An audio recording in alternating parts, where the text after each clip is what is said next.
తులా రాశి ఫలాలు 2024 సారాంశం.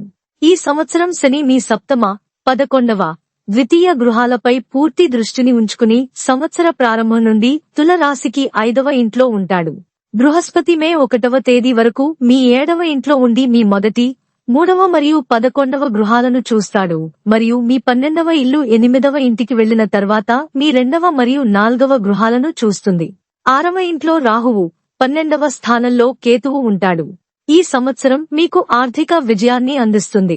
మీరు ఈ సంవత్సరం మొదటి అర్ధ భాగంలో కొత్త వ్యాపారాన్ని కూడా ప్రారంభించవచ్చు. వ్యాపార విస్తరణకు కూడా అవకాశాలు ఉండవచ్చు. మీరు ఒక సుందరమైన ప్రసంగం చేయాలనే ఉద్దేశ్యంతో సంవత్సరాన్ని ప్రారంభిస్తారు. ఇది మీ బంధువులు మరియు ప్రియమైన వారిని సంతోషపరుస్తుంది. ఈ సంవత్సరం మీ విదేశాలకు వెళ్లే అవకాశాలు తక్కువగా ఉంటాయి మరియు మీరు సన్నాహాలు కొనసాగించవచ్చు. అయితే నిరాశ చెందకండి. బదులుగా ఈ సంవత్సరం మీ ఆరోగ్యం మరియు కుటుంబ విధులపై దృష్టి పెట్టండి.